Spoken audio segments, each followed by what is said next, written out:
Miss Guess vit son nouvel élève traverser la cour des tout-petits depuis le balcon du beffroi de la vieille école.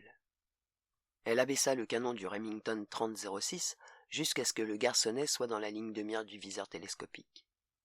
L'image était des plus nettes à la lueur du matin. Cet enfant lui était inconnu et semblait avoir péri à l'âge de 9 ou 10 ans. Son t-shirt vert, à l'effigie des Tortues Ninja, était barré par une large déchirure bordée de sang séché. Miss Guess distingua l'éclat blanc d'une côte à vif. Elle hésita, levant la tête pour observer à l'œil nu la petite silhouette qui s'avançait en titubant entre les cages à écureuils et la balançoire.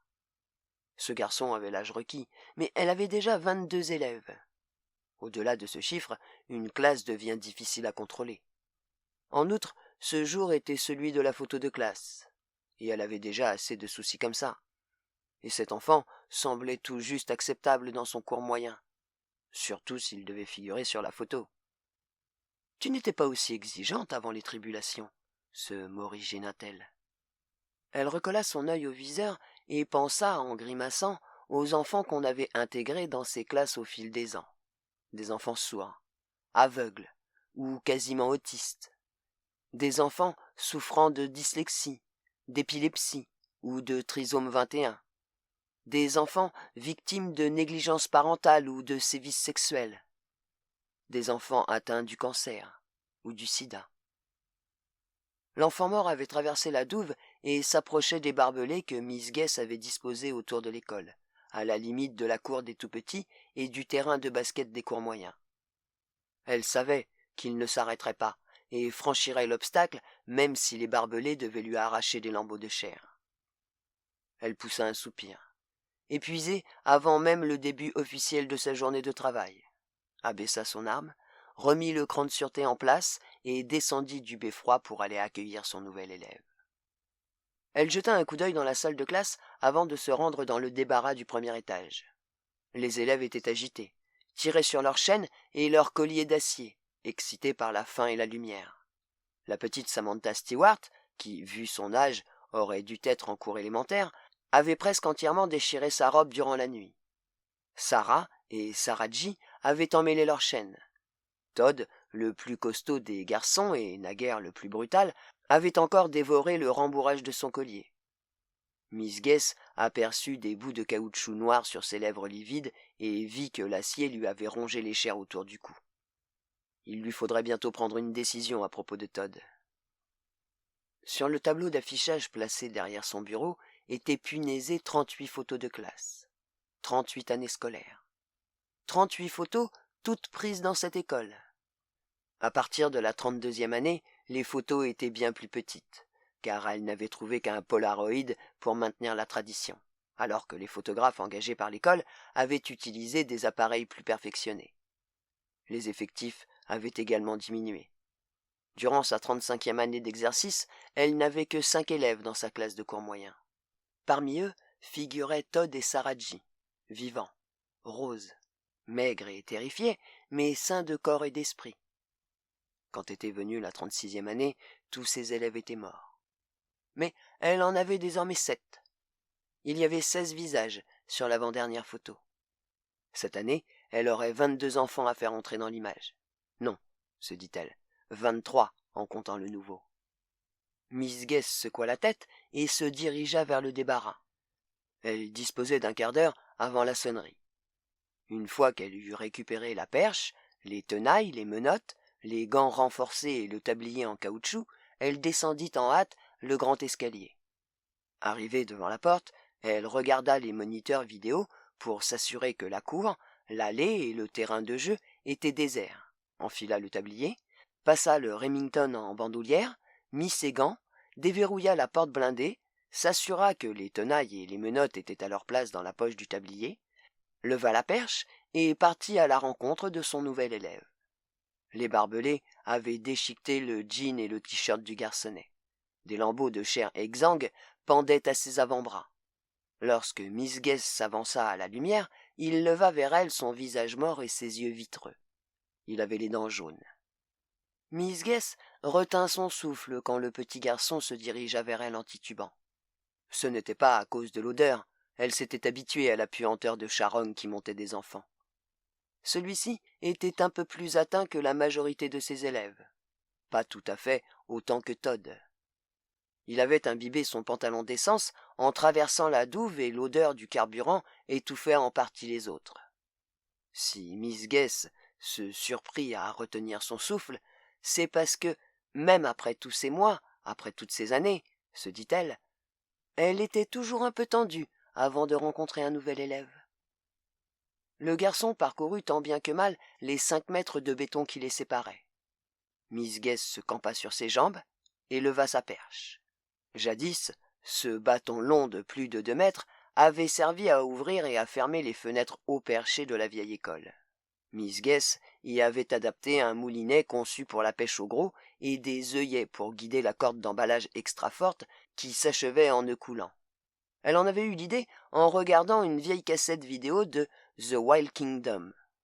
Le grand type si beau qui faisait tout le boulot, il s'appelait Jim ou quelque chose comme ça, utilisait un dispositif semblable pour attraper les serpents à sonnette. Ce pauvre enfant est plus redoutable qu'un serpent à sonnette, se dit Miss Guess. Puis elle se concentra sur sa capture. Celle-ci s'effectua sans problème. Le garçonnet bondit. Miss Guess plaça le nœud coulant au-dessus de sa tête, le laissa choir autour de son cou et actionna le moulinet. La corde s'enfonça dans les chairs, mais elle était trop épaisse pour les déchirer. Si l'enfant avait respiré, sans doute aurait-il été étranglé, mais il n'y avait rien à craindre de ce côté-là. Miss Guess avança d'un pas. Le garçon tenta d'en faire autant, puis chancela, battit des bras et tomba sur la tête, heurtant le sol avec un bruit écœurant. L'institutrice jeta un regard par-dessus son épaule pour vérifier que la cour était toujours déserte. Puis elle immobilisa l'enfant qui se débattait, d'abord avec le bout de la perche, puis avec son pied. Les ongles du garçonnet éraflèrent le cuir épais de sa botte. D'un geste sûr, Miss Guess lâcha la perche, agrippa d'une main les poignets du garçon, lui passa les menottes de l'autre et s'assit sur son torse en prenant soin de protéger le tissu de sa robe à fleurs. Miss Guess pesait plus de 90 kilos, et l'enfant n'avait aucune chance de s'échapper. Elle détailla ses plaies d'un œil critique. Le coup porté à son torse, qui lui avait sans doute été fatal, semblait avoir été infligé par un couteau ou un hachoir. Quant à ses autres blessures, déchirures, morsures et impact de balles à l'épaule, il les avait reçues après sa mort. Miss Guess hocha la tête d'un air satisfait, écarta les lèvres de l'enfant, comme si elle examinait un cheval, et lui arracha les dents avec les tenailles. Le garçonnet ne chercha pas à résister. Elle remarqua des œufs de mouche à la commissure de ses paupières, et se promit de l'en débarrasser quand elle le laverait. Elle changea de position sans cesser de peser de tout son poids sur le garçon, lui saisit les poignets et lui arracha les ongles en quelques secondes. Aucune goutte de sang ne coula. La substance brunâtre qui apparut à la vue était sèche depuis longtemps. L'enfant claquait du bec comme une tortue enragée, mais jamais ses gencives n'auraient pu pénétrer la chair, encore moins le cuir de ses bottes et le velours du pantalon qu'elle portait sous sa robe. Elle jeta un nouveau regard derrière elle. Quelques mois plus tôt, elle avait été surprise par 5 intrus, tous des adultes, qui avaient franchi les barbelés en silence pendant qu'elle surveillait les enfants en récréation. Et elle n'avait que 6 cartouches dans le Remington. L'une d'elles avait presque raté sa cible. Lorsqu'elle avait logé sa dernière balle dans la tête du dernier homme, celui-ci n'était qu'à 1 mètre d'elle. Et cet incident lui avait appris à être vigilante. La cour était déserte. Poussant un grognement, Miss Guess obligea le nouveau à se relever, ouvrit la porte d'une main et le poussa avec la perche. Elle avait tout juste le temps de le laver avant que ne sonne la cloche. Sa première tâche était d'inscrire le programme au tableau noir. Miss Guess avait toujours procédé de cette manière afin que les enfants découvrent dès le matin leur tâche de la journée. Celle-ci commençait normalement par le serment d'allégeance. Miss Guess décida de ne pas changer ses habitudes et de présenter le nouveau après. Il était assis à 3 pupitres du fond, dans la rangée la plus proche des fenêtres. Elle lui avait ôté ses menottes, lui avait passé aux chevilles des bracelets fixés au plancher, l'avait ceinturée d'une chaîne, avait attaché celle-ci à la chaîne commune de sa rangée, puis lui avait passé son collier d'acier. Le petit garçon avait tenté de la saisir, les yeux éclairés par la faim l'espace d'un instant. Mais les bras d'un enfant sont bien trop courts pour faire du mal à un adulte. Avant les tribulations, Miss Guess souriait chaque fois qu'un film ou une émission télé lui montrait un enfant terrassant un adulte grâce au judo ou au karaté. Son expérience lui avait enseigné qu'un coup porté par un enfant était inoffensif. Simple application des lois de la mécanique. La masse d'un enfant, la portée de ses coups, sa force physique, l'empêchent d'être vraiment dangereux.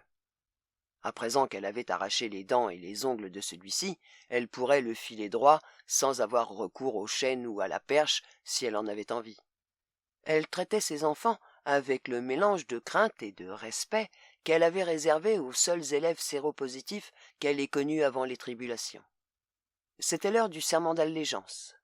Elle considéra les 23 membres de sa classe. Quelques-uns étaient debout, les bras tendus dans sa direction, tirant sur leurs chaînes.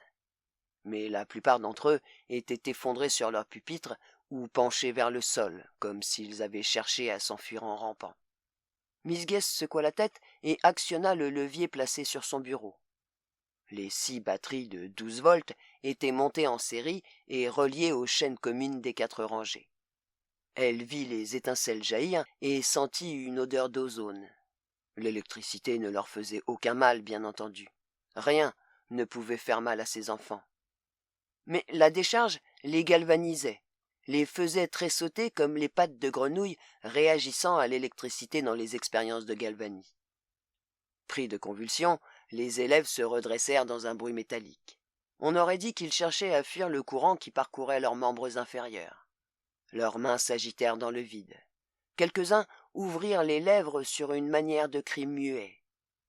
Miss Guess porta une main à son cœur et se tourna vers la bannière étoilée placée au-dessus du seuil. « Je jure allégeance au drapeau des États-Unis d'Amérique. » Elle présenta le nouveau comme s'appelant Michael. Il n'avait pas de papier sur lui, bien entendu, et elle était sûre qu'il n'avait pas fréquenté l'école avant les tribulations. Mais il n'y avait aucun Michael dans la classe, et ce prénom semblait aller au jeune garçon. Les élèves ne prêtèrent aucune attention à cette petite cérémonie. Michael non plus. Le serment devait être suivi d'un cours de mathématiques. Miss Guess abandonna ses élèves le temps de descendre au rez-de-chaussée, de jeter un coup d'œil aux écrans de surveillance et d'aller chercher les récompenses dans les congélateurs du couloir principal. Elle avait réquisitionné ceux-ci l'année précédente dans un supermarché Safeway. Donnie l'avait bien aidé. Miss Guess battit des paupières en pensant à son ami Donnie, l'ancien concierge de l'école. Donnie l'avait tellement aidé. Sans lui, jamais elle n'aurait pu préparer les récompenses à l'usine de conditionnement de volailles située près de la ville, ni installer les caméras et les moniteurs récupérés chez Radio Shack. Si seulement Donnie ne s'était pas approché de ce camion de réfugiés tombé en panne à la sortie de l'autoroute. Miss Guess se ressaisit, rajusta la lanière du Remington et emporta la boîte de récompenses dans la salle des maîtres. Elle régla le four à micro-ondes sur 3 minutes. Le fumet déclencha une soudaine agitation chez ses élèves lorsqu'elle regagna la classe. Miss Guess posa le plateau de récompense sur une table près de son bureau puis alla au tableau pour entamer la leçon de maths. Heureusement que Donnie savait faire fonctionner les machines de l'usine de conditionnement de volailles, se dit-elle, tout en inscrivant à la craie les nombres de 0 à 10. Jamais les enfants n'auraient accepté de manger du poulet, bien entendu.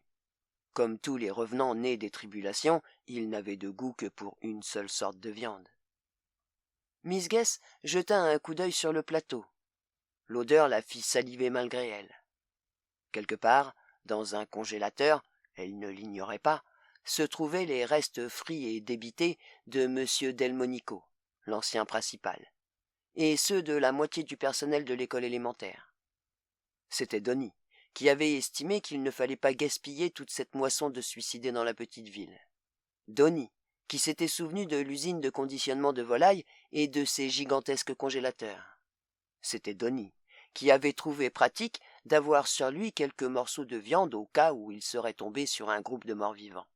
Un peu comme un cambrioleur emportant un steak bleu pour distraire un chien de garde.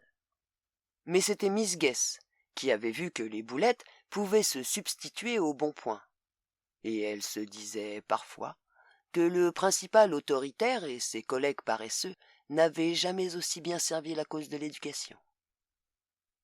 1, dit-elle en désignant le chiffre tracé à la craie. Elle leva l'index. Répétez après moi. 1. Todd mâchonnait le nouveau rembourrage de son collier. Kirsten était effondrée sur son pupitre. La petite Samantha déchirait ses vêtements. Justin, encore dodu 10 mois après sa mort, avait refermé ses gencives sur le dossier du siège placé devant lui. Megan tirait sur ses chaînes. Michael s'était retourné pour fixer le fond de la salle. 1, répéta Miss Guess, pointant toujours sa règle vers le tableau noir. Si vous n'arrivez pas à le dire, levez une main. Une main. John fit claquer ses gencives en cadence. Derrière lui, Abigail passait sans se lasser sa langue sur ses lèvres. David se tapait le crâne sur son pupitre. Sarah suçotait les bouts d'os émergeant de ses doigts, tandis que, derrière elle, Sarah J. levait soudain la main, plantant son index dans son œil valide. Miss Guess n'hésita pas un seul instant. « Très bien, Sarah !» Elle s'avança entre les bureaux, évitant les mains tendues et les bouches avides, glissa une boulette de viande entre les lèvres de Sarah J. et recula en hâte. « 1, dit-elle. Sarah a levé un doigt. » Tous les élèves se tendaient vers le plateau. L'index de Sarah restait planté dans son œil. Miss Guess regagna le tableau noir. Elle savait parfaitement que le geste spasmodique de la fillette ne lui avait été dicté que par le hasard. Aucune importance, se dit-elle. Avec beaucoup de temps et d'efforts, la connexion finirait par se faire. Regardez le cas d'Hélène Keller et de sa préceptrice Annie Sullivan. Et la malheureuse, aveugle, sourde et muette, n'avait bénéficié que de quelques mois d'éducation avant de sombrer dans les ténèbres.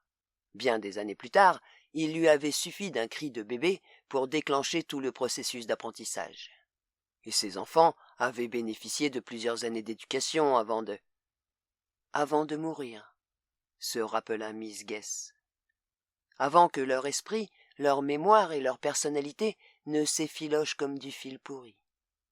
Elle soupira et désigna le nombre suivant. 2, dit-elle d'une voix enthousiaste. Allez, montrez-moi... Comme vous le pourrez, montrez-moi 2. Miss Guess prit son déjeuner, puis, profitant de ce que ses élèves se reposaient après s'être nourris, poursuivit ses travaux de démolition.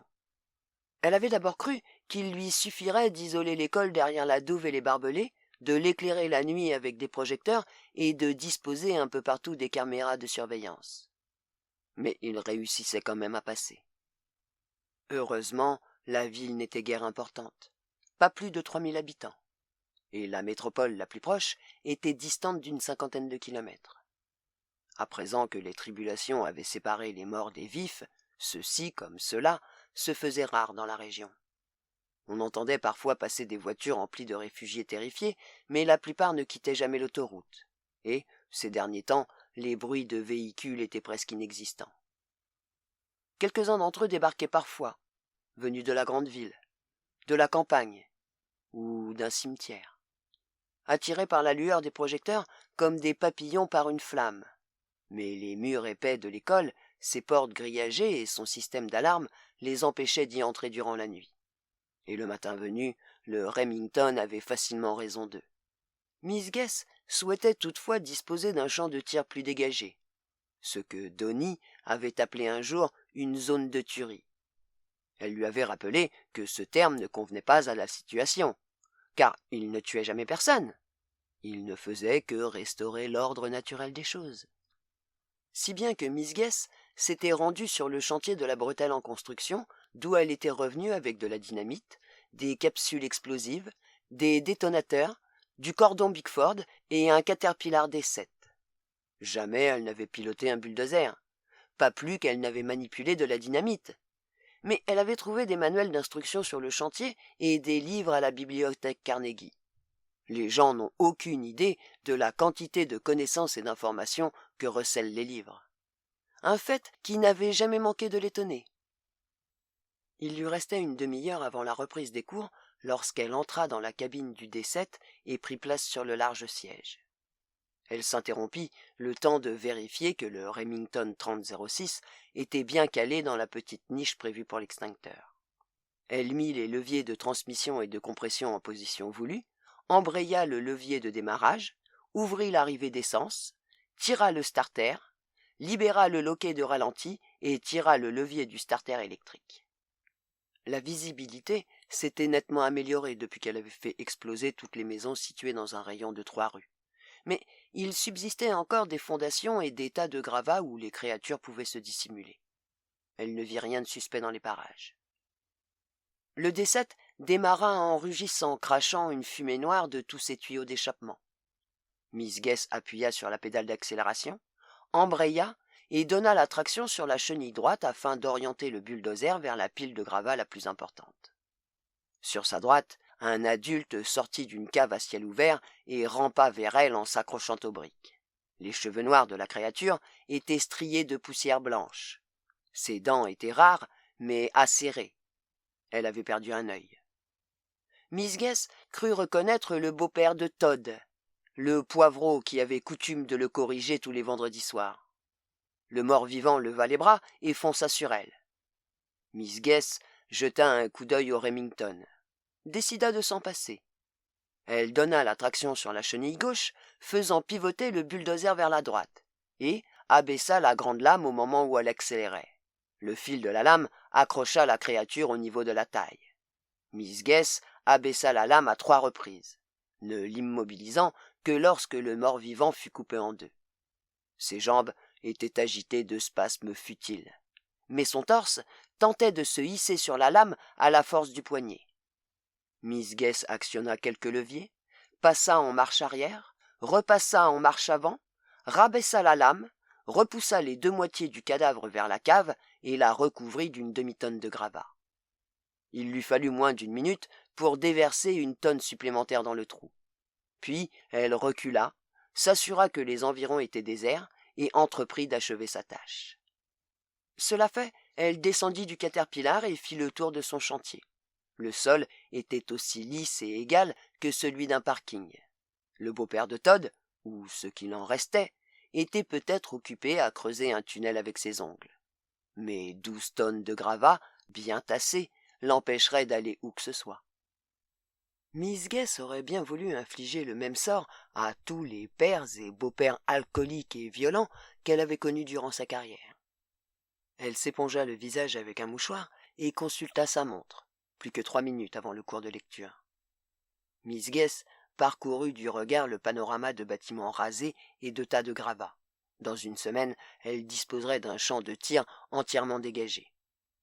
Elle reprit son souffle, sentit craquer ses articulations de sexagénaire rongées par l'arthrite, puis remonta à bord du D7 et alla le garer pour la nuit. Miss Guess faisait tous les jours la lecture à ses élèves. Chaque après-midi, durant la période relativement calme qui suivait le déjeuner, elle leur lisait des livres qu'ils avaient déjà lus pendant leur brève existence.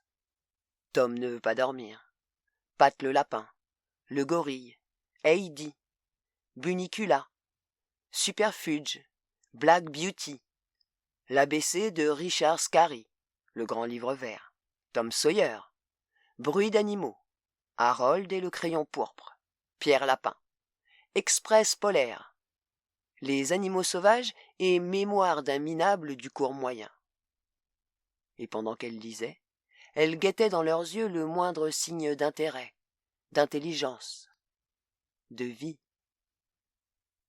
En vain. Au fil des semaines et des mois, Miss Guess avait passé en revue toutes leurs séries préférées. Georges le Curieux, Madeleine, Les Talons Noirs, Ramona, Les Ours Berenstein, Clifford et, bien que les bibliothèques prudes ou politiquement correctes aient tenté de les mettre à l'index quelque temps avant le début des tribulations, les Bobbsey Twins, les Hardy Boys et Alice Détective. Sans aucune réaction de leur part. Les jours de pluie, quand les nuages bas plongeaient Miss Guess dans la dépression, elle leur lisait des passages de la Bible ou des pièces de Shakespeare. Elle se limitait d'ordinaire aux comédies, mais sélectionnait parfois Roméo et Juliette, ainsi que des vers de John Keats, son poète préféré.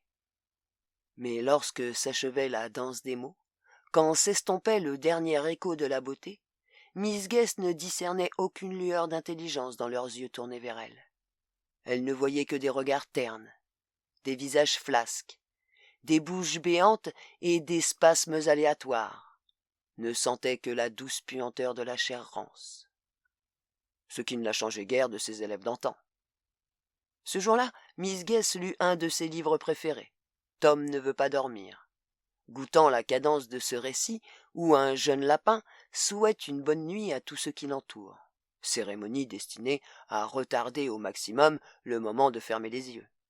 Dès qu'elle eut achevé sa lecture, elle leva vivement la tête, cherchant à apercevoir un signe d'éveil dans un regard ou sur une bouche. Le néant total. Ils avaient des oreilles, mais n'entendaient point. Miss Guest poussa un soupir. « Nous allons faire une leçon de géographie avant la récréation, » dit-elle. Le projecteur de diapositive illuminait la salle. Le dôme du Capitole à Washington, l'arche de Saint-Louis, l'aiguille de Seattle, le World Trade Center. Levez la main si vous reconnaissez une ville. Le ronronnement du projecteur obligea Miss Guest à hausser le ton. Faites un geste si vous reconnaissez un monument. Les quais de Chicago, Denver sur fond de montagne, Bourbon Street, un soir de Mardi Gras, le Golden Gate. Les diapos défilaient dans leur splendeur polychrome. Les enfants s'agitaient faiblement sous l'effet d'une faim nouvelle. Aucun ne levait la main. Aucun ne semblait prêter attention au pont de Brooklyn qui venait d'apparaître sur l'écran. New York. Miss Guest se remémora le jour de septembre, 27 ans auparavant, où elle avait pris cette photo. La première brise vivifiante de l'automne les avait obligés à enfiler un tricot lorsqu'ils avaient traversé à pied le pont de Brooklyn. Elle avait fait la connaissance de M. Farman, un professeur de sciences, lors d'un congrès d'enseignants. Ils avaient failli s'embrasser lorsqu'il l'avait raccompagnée au Barbizon Hotel après qu'ils eurent dîné au River Café. Il avait promis de lui téléphoner. Plusieurs mois s'étaient écoulés lorsqu'elle avait appris d'une de ses collègues du Connecticut que M. Farman allait bientôt fêter ses 20 ans de mariage. Les enfants remirent leurs chaînes. « Levez le bras si vous reconnaissez New York sur ces images, » dit Miss Guest d'une voix lasse. Personne ne réagit. Elle se demanda à quoi pouvait ressembler New York aujourd'hui, après plusieurs années de tribulation. Les rares survivants servaient sans doute de nourriture aux milliers, aux millions de créatures affamées qui avaient hérité de ces rues crasseuses. Miss Guest accéléra le rythme. San Diego, la Statue de la Liberté, une plage hawaïenne. Monegham Island sous la brume matinale. Las Vegas le soir. Autant de lieux qu'elle avait visités durant des vacances d'été enchanteresses. Autant de lieux qu'elle ne reverrait plus jamais. « Fini pour la géographie aujourd'hui, » dit-elle en éteignant le projecteur. Les enfants semblaient agités dans l'obscurité. « C'est l'heure de la récréation. » Miss Guest savait que ses élèves n'avaient pas besoin d'exercice. Leurs muscles morts ne risquaient pas de s'atrophier. Et le soleil printanier ne faisait que rendre plus obscène leur état de décomposition plus ou moins avancé. Mais il était inconcevable de garder des cours moyens enfermés toute la journée. Elle les conduisit au dehors, toujours attachés à leurs 4 chaînes communes, et fixa celles-ci aux poteaux d'acier qu'elle avait plantés dans l'asphalte de la cour. Les enfants avançaient en titubant, tirant sur leurs fers tels des ballons scabreux attendant de s'envoler comme au défilé de chez Massy. Aucun d'eux ne prêtait attention à son voisin. Quelques-uns se tendirent vers Miss Guest, claquant des gencives comme pour la mordre. Mais ce spectacle lui était si familier qu'elle ne se sentait nullement menacée. Elle se dirigea vers le fond de la cour, traversa le labyrinthe bordé de barbelés, alla à l'autre bout de la cour des tout-petits et s'arrêta au bord de la douve qu'elle avait creusée autour du pâté de maison occupé par la vieille école et ses dépendances. Miss Guest appelait cela une douve. Les manuels du génie qu'elle avait trouvés à la bibliothèque Carnegie employaient le terme de piège à char. Mais un véritable piège à char devait être profond de 2,50 m et large de près de 10 mètres, avec une pente de 45 degrés. Grâce au bulldozer, Miss Guess avait creusé un fossé profond de plus d'1 mètre et large de 5, avec une pente d'environ 20 degrés. Il lui paraissait fort improbable que les morts vivants attaquent l'école avec des chars. Un vieil article sur les défenses irakiennes pendant la guerre du Golfe lui avait donné l'idée d'emplir la douve d'essence. Elle n'avait eu aucun problème à en dénicher. Donnie avait réquisitionné un camion-citerne et prélevé du carburant dans une station Texaco pour alimenter le générateur de l'école. Mais elle n'avait trouvé le moyen de la conserver dans la douve que lorsqu'elle avait repensé aux gigantesques bâches noires qu'elle avait aperçues au dépôt de l'autoroute. Elle considéra le fossé inflammable, se disant que cette protection paraissait bien ridicule, tout comme ses projecteurs et ses caméras de surveillance. Mais cela l'avait occupée. Autant que faire semblant d'éduquer ses âmes perdues. Miss Guess chassa cette pensée de son esprit et regagna la cour, portant son sifflet à ses lèvres pour signaler la fin de la récréation. Aucun des élèves ne réagit à ce bruit, mais Miss Guess siffla quand même. C'était une tradition. Elle les conduisit dans la salle de dessin pour prendre la photo. Elle ignorait pourquoi les photographes successifs avaient choisi cette salle. La photo aurait été plus colorée s'ils l'avaient prise dehors. Mais c'était toujours ici que se déroulait cette cérémonie. Elle disposa ses élèves par ordre de taille, les plus petits devant, même s'ils étaient à genoux, les plaçant devant l'immense carte en céramique des États-Unis.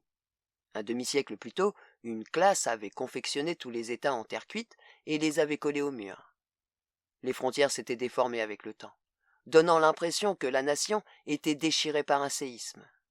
Le Texas était tombé par terre 8 ou 9 ans plus tôt, et ses fragments avaient été recollés sans grand soin, si bien qu'il ressemblait à une fédération d'États plus petits. Miss Guess n'avait jamais aimé le Texas. Elle n'était qu'une jeune fille lorsque le président Kennedy avait été assassiné à Dallas, et la situation de l'Amérique n'avait cessé de se détériorer depuis lors. Elle acheva de placer les enfants, attacha l'extrémité de leur chaîne au radiateur, posa un plateau de récompense entre eux et l'appareil photo, vérifia que la pellicule était bien en place, régla la minuterie, alla vite se mettre à côté de Todd, qui se tendait vers les boulettes comme tous les autres, et s'efforça de sourire lorsqu'elle entendit le déclic. Elle prit 2 autres photos, ne leur jetant qu'un regard distrait avant de les enfouir dans la poche de son tablier. La plupart des enfants étaient tournés vers l'objectif. C'était déjà ça. Il restait 10 minutes avant la fin des cours lorsqu'elle eut réinstallé ses élèves à leur pupitre. Mais elle n'avait plus assez de force pour leur faire un test d'orthographe, leur lire un livre, ou même les munir de leurs crayons de couleur et feuilles de papier. Elle s'affala sur son siège, sentant peser sur ses épaules le fardeau de son épuisement et de son inutilité. Les élèves étaient tournés dans sa direction, ou dans celle des boulettes. Lorsque la cloche sonna à 3 heures, Miss Guess se leva, jeta des boulettes aux enfants, puis éteignit les lumières, verrouilla la porte et abandonna la classe jusqu'au lendemain. C'est le matin, et le soleil est plus éclatant qu'elle ne l'a jamais vu. Comme elle se dirige vers le tableau noir pour y inscrire la liste des devoirs à côté de celle des tâches de la journée, elle remarque qu'elle a considérablement rajeuni. Elle porte la robe qu'elle avait mise le jour où M. Farman et elle avaient traversé le pont de Brooklyn. « Veuillez prendre vos livres de lecture, » dit-elle doucement. « Groupe Salade Verte, prenez aussi vos questionnaires de compréhension. Groupe Voleur Mystère, je jetterai un coup d'œil à votre vocabulaire quand nous aurons fini. Groupe Sprint, recopiez les questions du livre et soyez prêts à y répondre à 10h15. Tous ceux qui finiront en avance auront droit à une trousse de défis en récompense. » Les enfants se dispersèrent calmement pour accomplir leurs tâches. Le groupe de devant lit en compagnie de Miss Guess et répond à ses questions, pendant que les autres élèves travaillent en émettant le bourdonnement presque inaudible qui caractérise une classe studieuse. Pendant que le groupe Salade Verte répond par écrit aux questions figurant à la fin du texte, Miss Guess se promène parmi les autres enfants. Sarah est coiffée d'un mouchoir noué aux 4 coins. Les nœuds évoquent de minuscules oreilles de lapin. Normalement, Miss Guess interdit le port d'un couvre-chef en classe. Mais Sarah a perdu ses cheveux à la suite d'une chimiothérapie. Ses camarades ne se moquent jamais d'elle, même Todd. Penchée au-dessus de son livre, Sarah plisse les yeux pour étudier les questions. De temps à autre, elle mordit la gomme fixée au bout de son crayon. Elle a 9 ans. Ses yeux sont d'un bleu azur et sa peau aussi laiteuse qu'une assiette en porcelaine. Ses joues, bien rouges, semblent respirer la santé. Et il faut la regarder de très près pour s'apercevoir que sa mère lui a appliqué une légère couche de fond de teint, que sa peau est livide sous l'effet du traitement. Miss Guess se penche au-dessus d'elle. « Un problème, Sarah ? » ?»« Je ne comprends pas ceci. » Sarah pointe son crayon sur une ligne d'instruction. « Tu dois trouver le bon préfixe et le placer devant le mot, » chuchote Miss Guess. Un peu plus loin, Kirsten taille son crayon à grand bruit. « Qu'est-ce que c'est un préfixe ?» demanda Sarah. Miss Guess se penche un peu plus. Institutrice et écolière sont un instant aussi proches que des conspirateurs, encouragés par le bourdonnement hypnotique qui monte de la classe. « Tu n'as certainement pas oublié ce qu'est un préfixe, » dit-elle, et elle montre un exemple à la fillette. Elle regagne son bureau. « David, peux-tu me dire pourquoi le dauphin a fait à la fois du bien et du mal au garçon ?» David plisse le front comme s'il se concentrait et mordit son crayon. Sa page est restée blanche. « Et toi, Todd, peux-tu nous l'expliquer ?» Todd tourne vers elle des yeux farouches. Il semble toujours distrait, préoccupé par un conflit intérieur. « Expliquez quoi ?»« Pourquoi le dauphin a fait à la fois du bien et du mal au garçon ?» Todd va pour hausser les épaules, se ravise de justesse. Miss Guess l'a débarrassé de cette mauvaise habitude à force de patience et d'encouragement. Il a droit à ses compliments s'il parvient à s'abstenir de ce geste durant toute une journée, à un certificat de bonne conduite s'il tient durant une semaine entière. « Le dauphin l'a sauvé, » dit Todd. « Très bien, » dit Miss Guess en souriant. « De quoi l'a-t-il sauvé ?»« Du requin. » Les cheveux de Todd sont sales et mal peignés. Son cou est noir de crasse. Mais ses yeux sont bleus et vivants. « Et comment a-t-il failli faire du mal au garçon ?» demande Miss Guess en parcourant le petit groupe du regard pour encourager ses autres membres à répondre. « Ils arrivent, Miss Guess, » dit Todd à voix haute. Elle se tourne vers le plus costaud de ses élèves pour le prier de ne pas l'interrompre. Mais ce qu'elle voit lui coupe le souffle. Les yeux de Todd sont soudain vacants, ternes, voilés. Sa peau a la couleur et la texture du ventre d'un poisson mort. Ses dents ont disparu, et ses gencives sont d'un bleu malsain. Todd ouvre grande sa bouche, et ce n'est plus une bouche. C'est un trou creusé dans un visage mort. La voix qui en sort monte de son ventre, telle la réplique toute faite d'une obscène poupée parlante. « Dépêchez-vous, Miss Guess, ils vont nous faire du mal. Réveillez-vous !» Miss Guess se redresse sur sa couche, le cœur battant, le souffle court. Elle saisit ses lunettes, posées sur la table de nuit, les chaussa, fouilla la salle du regard. Tout était en ordre. La lueur des projecteurs filtrait à travers les stores des hautes fenêtres, projetant des rectangles blancs dans la salle de classe qu'elle avait reconvertie en dortoir. Miss Guess tendit l'oreille, s'efforçant d'ignorer les battements de son cœur, mais n'entendit aucun bruit anormal en provenance de l'étage inférieur. Dehors, c'était le silence total. Les écrans de surveillance, rangés en enfilade près de son lit, lui montraient des couloirs vides, une cour inondée de lumière, des terrains de jeu déserts. Le plus proche affichait une vue de la salle de classe. Ses élèves étaient debout, ou affalés sur leurs pupitres, immobiles ou tirant sur leurs chaînes, et ils étaient au complet.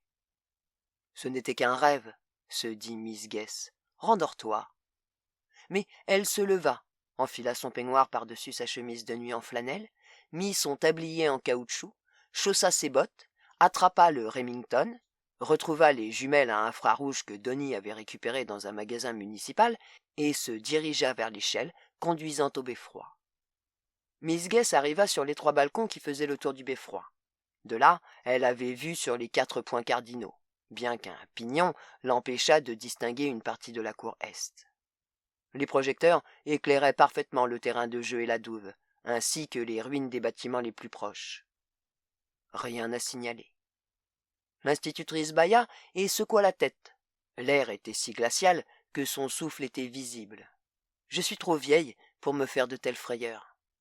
Les bandes de réfugiés sont plus dangereuses que les morts vivants, même adultes. Elle se dirigea vers l'échelle mais fit halte près du disjoncteur que Donnie et elle avaient installé là. Poussant un soupir, elle éteignit les projecteurs puis s'escrima sur les jumelles à infrarouge. Celles-ci étaient aussi lourdes qu'encombrantes, et elle était obligée d'ôter ses lunettes pour les utiliser. En outre, elle se trouvait toujours un peu ridicule avec ce truc sur le crâne. Mais Donnie avait couru des risques pour se les procurer. Elle remonta ses lunettes sur son front et mit les jumelles en place. Elle se retourna et se figea. Des créatures s'avançaient à l'ouest, à la limite de la zone éclairée par les projecteurs. Des taches livides, qui sinuaient à travers les ruines, émergeaient des caves et des fosses emplies de gravats. C'étaient des morts vivants, à en juger par leur démarche vacillante, leur allure hésitante devant les obstacles les plus ridicules. Il y avait une vingtaine, non, une trentaine de silhouettes marchant vers l'école. Elle se tourna vers le nord. 30 autres créatures déjà parvenues au niveau de la rue. À l'est, encore des silhouettes floues, à un jet de pierre de la douve, et d'autres encore au sud. Plus d'une centaine de morts-vivants convergeaient sur l'école. Miss Guess ôta les jumelles et s'assit sur le premier barreau de l'échelle, baissant la tête pour reprendre son souffle et chasser les taches noires qui lui brouillaient les yeux. Ils n'ont jamais été organisés comme ça. Ils n'ont jamais attaqué en masse. Elle sentit son cœur faire un bond, se remettre lentement à battre. Je ne pensais pas qu'il en restait autant dans les parages. Comment? Une partie de son esprit lui ordonna de laisser tomber les spéculations et de passer à l'action. C'est aux enfants qu'ils en veulent. Ça n'avait aucun sens. Les morts ne mangeaient que la chair des vivants, ou des morts de fraîche date. C'était elle qu'ils devraient convoiter. Mais elle ne pouvait se défaire de cette conviction. Ils en ont après les enfants. Miss Guess avait protégé ses enfants pendant 38 ans. Elle les avait protégés contre les plus grosses tuiles de la vie, leur permettant de passer leurs années de formation en toute sécurité, ou presque.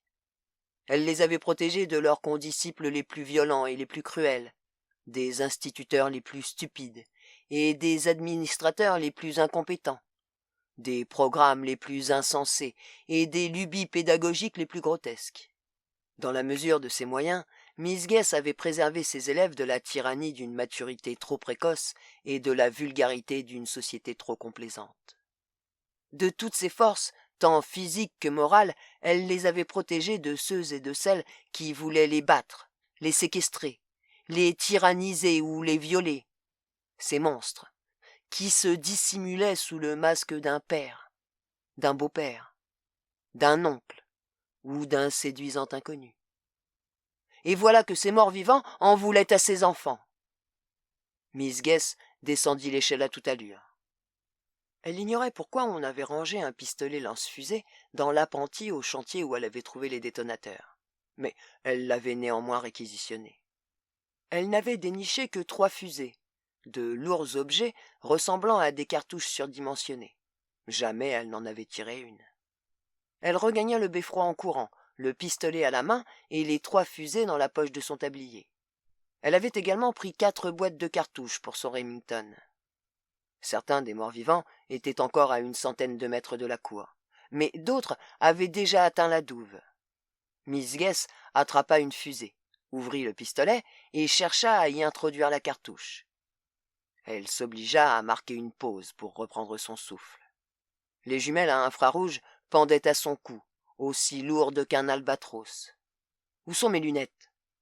Elle porta une main à son front, fit redescendre ses doubles foyers sur son nez, respira à fond et logea la fusée dans le pistolet.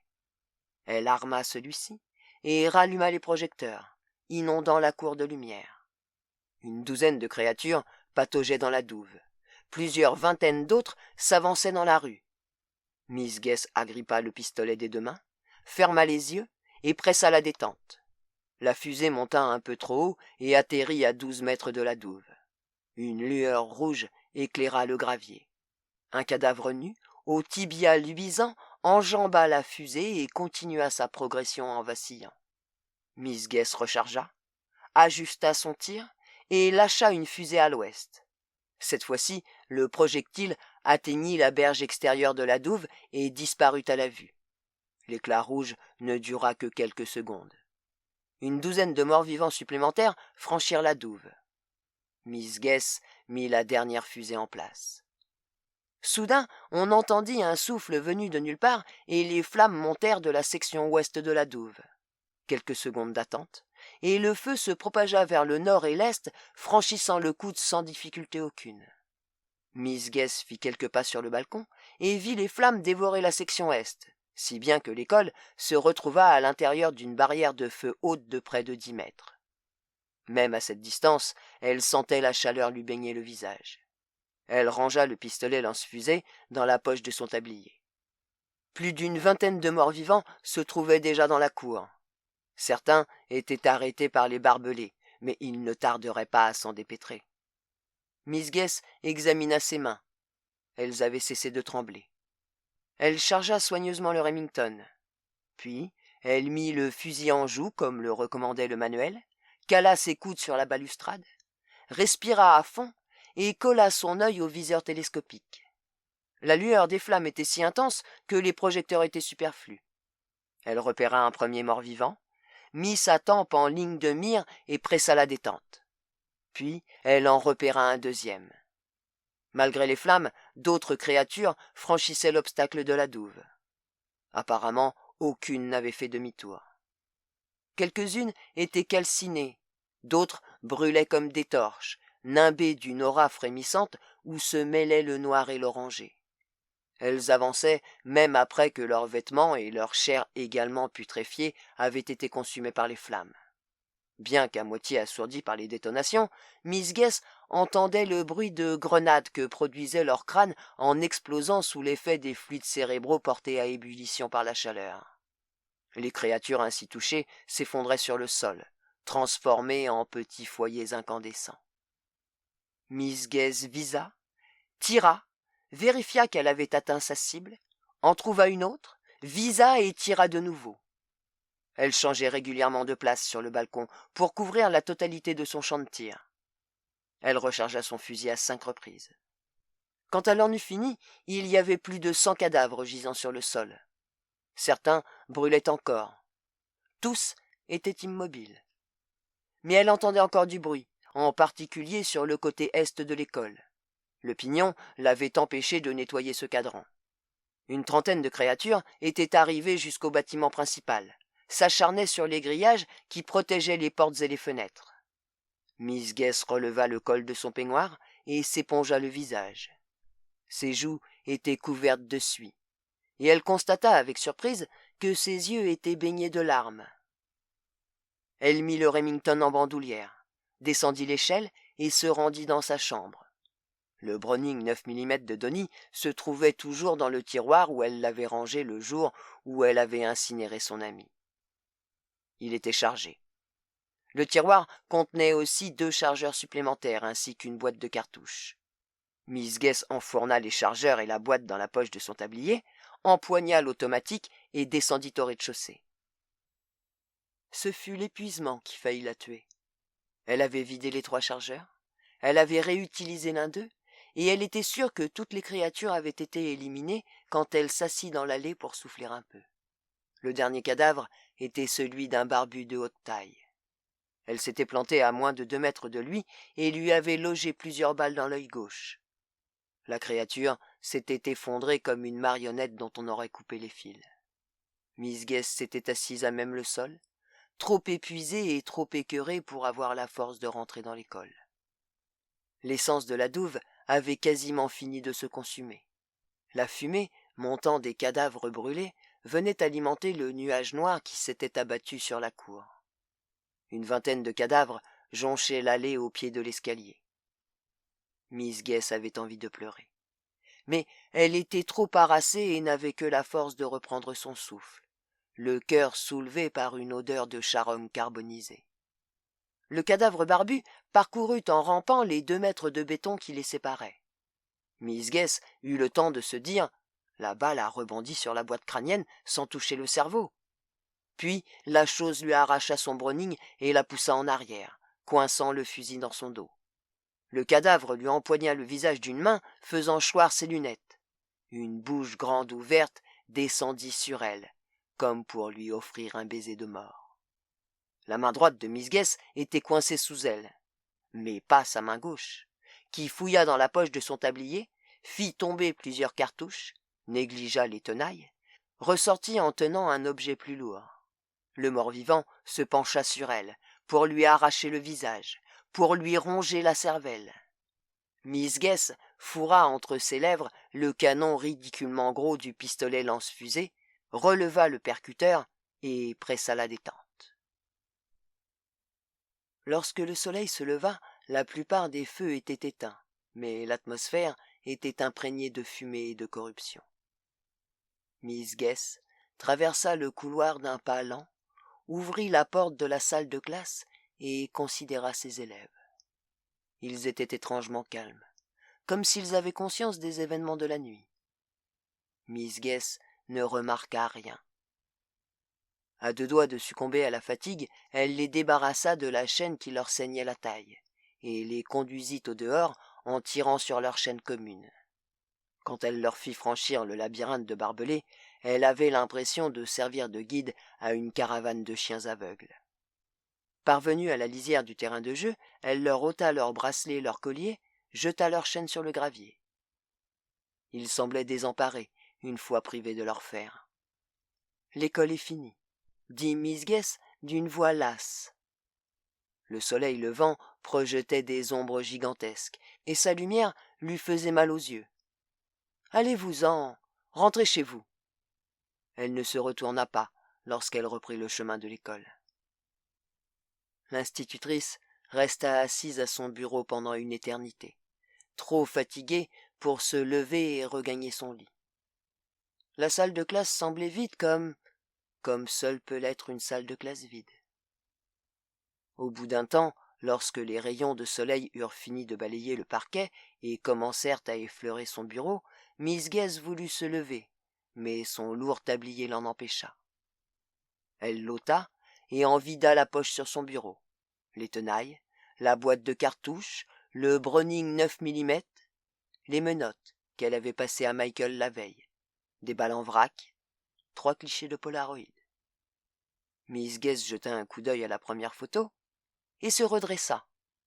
Elle leva la photo à la lumière, l'inspecta soigneusement, puis examina les deux autres. Todd souriait à l'objectif. Aucun doute. Ce n'était ni une grimace, ni un rictus, ni un spasme involontaire de ses lèvres mortes. Todd fixait l'objectif en souriant. Certes, il n'avait plus que des gencives, mais il souriait. Miss Guess scruta la photo et s'aperçut que Sarah fixait également l'objectif. Sur la première photo, elle n'avait d'yeux que pour les boulettes de viande.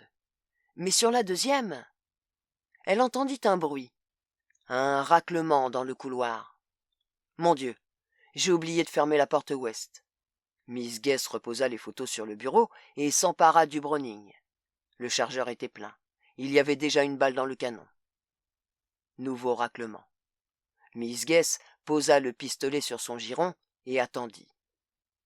Todd entra le premier. Son visage était aussi flasque que jamais, mais ses yeux...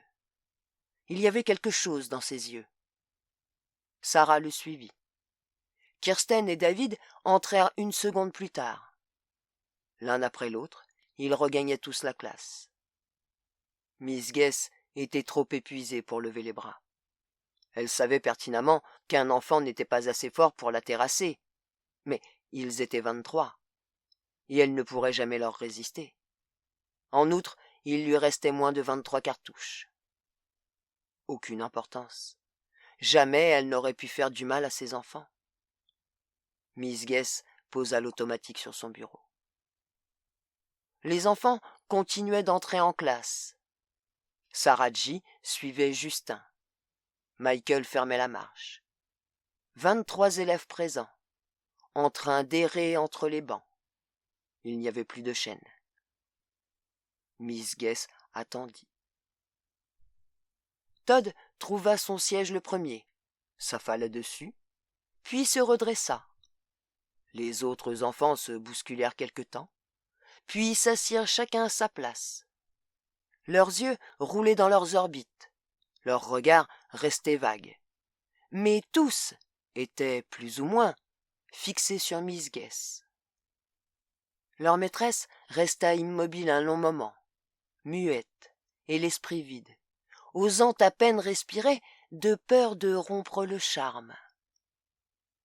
Puis la cloche du matin sonna, faisant résonner ses échos dans les couloirs de l'école. La dernière institutrice resta encore un instant assise, rassemblant ses forces et luttant contre les larmes. Enfin, Miss Guess se leva, alla jusqu'au tableau noir et, de sa plus belle écriture, commença à y inscrire le programme de la journée.